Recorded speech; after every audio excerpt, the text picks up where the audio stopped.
Before we start, I'd like to acknowledge the Gadigal people of the Eora Nation, the traditional owners of the land that we make this podcast, and I extend that respect to any Aboriginal and Torres Strait Islander people that are listening to this episode.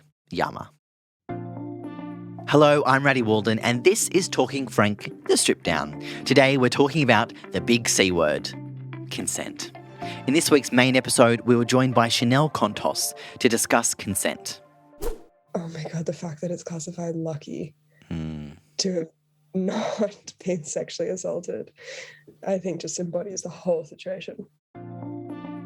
Before we get into it, I want to make it super clear that consent is more than just an important part of sex. It's absolutely necessary. A healthy relationship includes respect, trust, communication, so you've always got to gain consent from your partner before any sexual activity, whether it's kissing or whether it's full-on sex. Right, now we've got that out of the way, it's time to get into our main takeaways from this week's ep. Number 1. The absence of no is not consent. Straight off the bat, consent should be explicit and an ongoing conversation.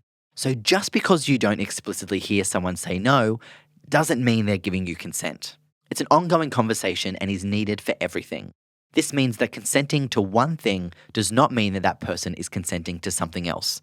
For example, consenting to a kiss doesn't mean that that person has consented to having sex with you.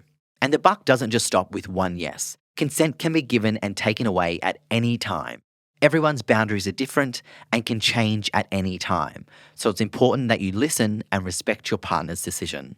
Not only is sexual activity without consent against the law, your actions towards someone you're with can greatly affect the way they feel about you, themselves, the relationship, and sex in general.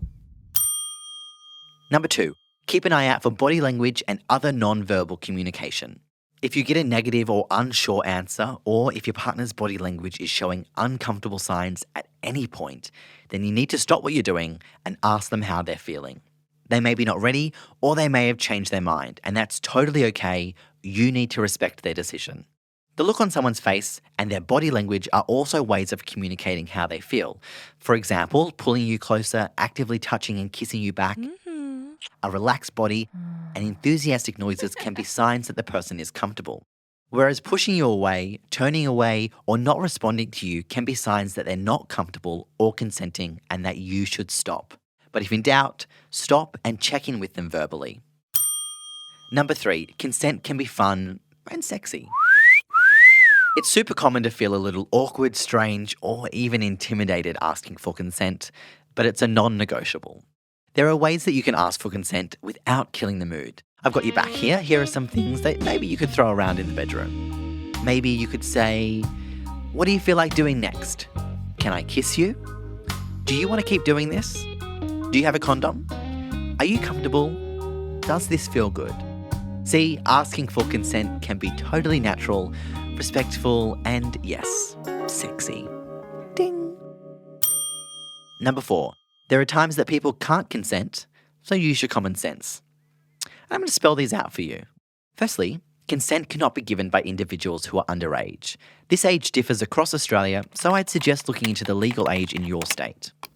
Secondly, if one person is in a position of authority and so there's an unequal power dynamic, such as a student engaging with a professor or an intern with their boss, consent cannot be given. This also applies if they're drunk, under the influence of drugs, asleep, or unconscious. But I hope you already knew that. And finally, if someone is forced or coerced into sexual activity, that's not considered consent because it wasn't given freely. Number 5, be clear on what sexual assault is. Forcing someone to kiss, touching their body, or having sex with them when they don't want to is sexual assault.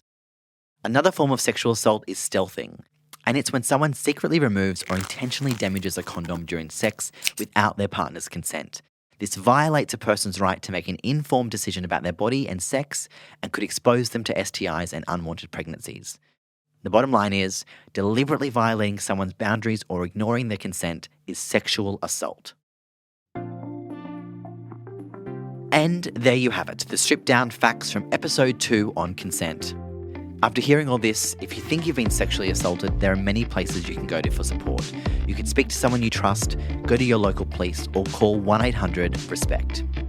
If you want any more information, you can go to frank.org.au, give the Family Planning Australia talk line a call, or I've even popped some more consent information in the show notes below.